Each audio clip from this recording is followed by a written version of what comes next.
Alright, welcome to Blues Coins. Today I just want to touch a little bit on types of USB scopes and what I do when I'm setting up my USB scopes for looking at coins. But first, Blues Coins is not responsible for any products, pictures, and web pages used in his show. All products, pictures, and pages are for learning purposes only.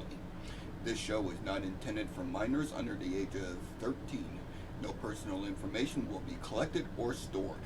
The show rating is PG-14.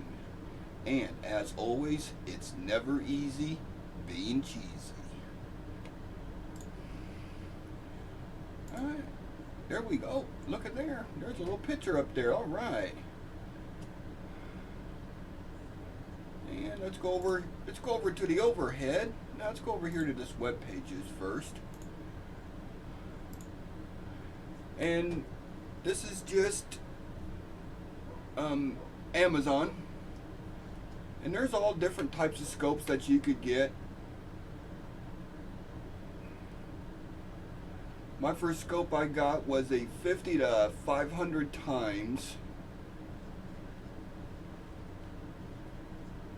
And it basically looked like this.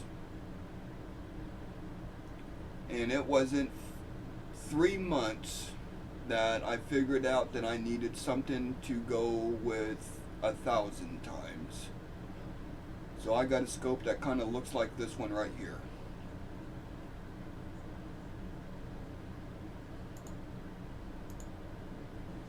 And as you can see, wait a minute, what's wrong with this? Oh yeah, it's a little backwards. And some of us do it this way for the reason, if it is set up like this, like it tells you in the book,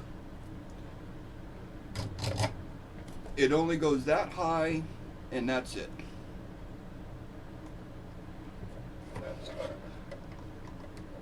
You put it this way,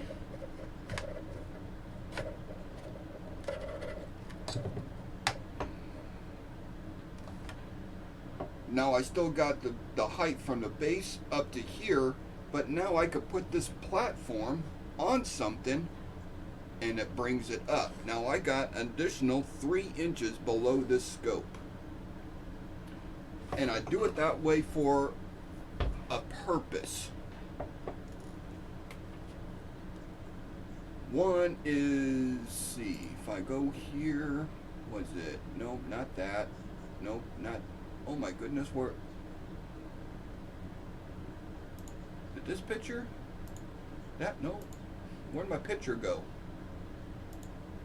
Oh, there it is.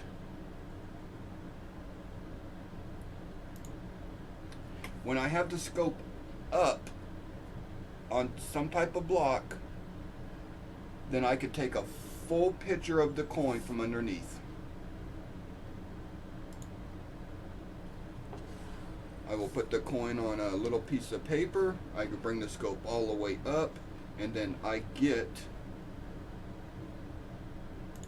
this image. I could take a picture of the whole coin and not have no issues. Now, I run 2 different size blocks in here too. So if I turn this overhead off and I turn that on, then I could put that coin underneath there, and I could look at it and I'm like, something looks a little funny on it. So I could bring the scope down,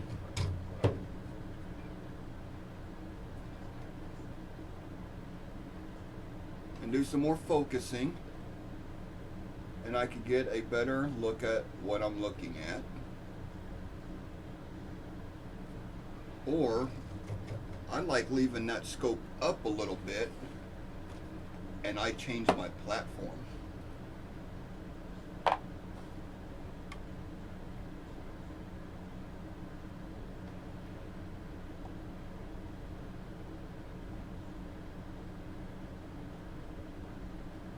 Now if I want to get a little bit closer to that, I change my platform. I just rotate it and I get a little bit closer to it.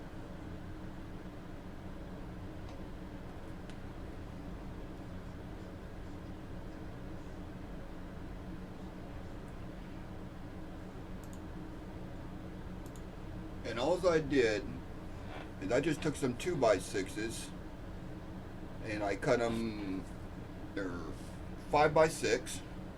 I put two of them together with a couple screws. I put my stand on it with one screw that keeps it from tipping over. Alright. And that gives me additional 3 inches this way plus the length of this arm to bring it up so I could take full pictures of the coin, or I could get close-ups for it without messing with the camera. The only thing I'm doing is doing a little focusing and I'm rotating my blocks. This is just a chunk of wood. Alright. I put tape on it just to protect the coin a little bit, and I also put one staple and then tape over that. So if I want to look at the coin and I want to tilt it, I could tilt it and that coin is not going to slide off. I did the same thing. This is just a box, just a cardboard box. Some masking tape on it. On this edge, so you could see that. I got a toothpick in there with tape on it. That gives me,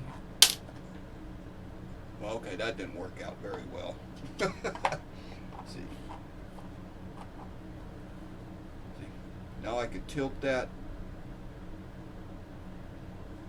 I could tilt that up. Same with this side. I just put a toothpick in there with some tape. And if I need to rotate that coin just to get a little bit different view angle, I'm able to do that now. So just got to think outside the box a little bit. I know some other people, they got a setup close to this. Some of them just keep a box nearby, and when they need to have that scope a little higher, they just put the scope under, they just put the box underneath the scope and it brings it up. I got tired of messing with boxes, so I went out to my shop. I found some scrap 2x6s. I cut them. I screwed them together. Actually, I put a little glue in there too, just for shits and giggles. And I got one screw here, and that keeps the scope from tipping. It's not going to fall over now. There's too much weight on the back side of this to keep this from falling. Alright. And if you notice, my blocks are offset a little bit. That is also for a reason. If you are looking at, I'll have to find that penny in a minute.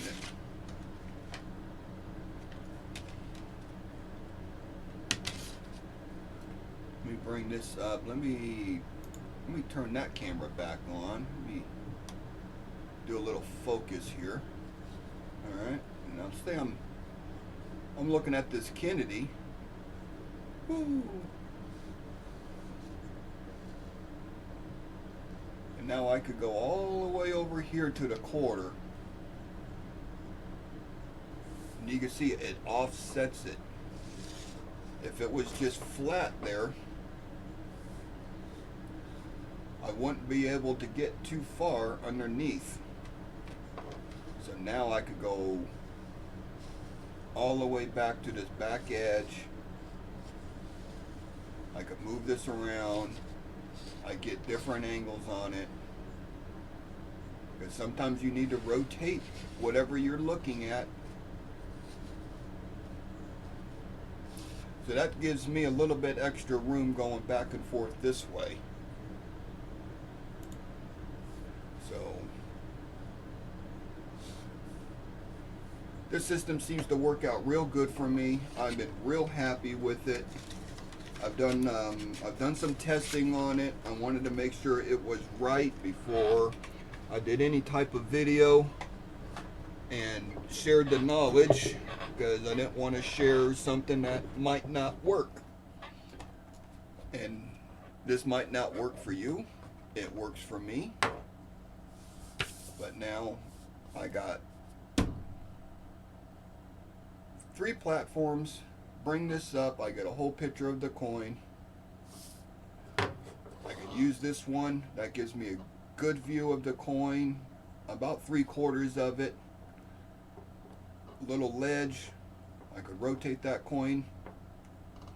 And if I need to get a closer look at it, then I could bring it up one more level.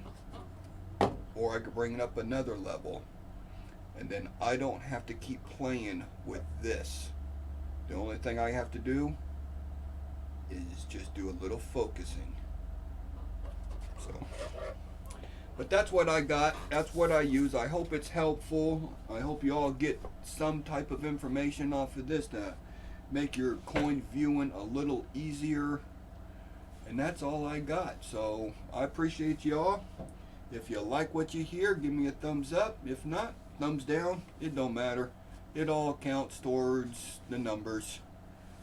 And y'all take care. Blues Coins is out.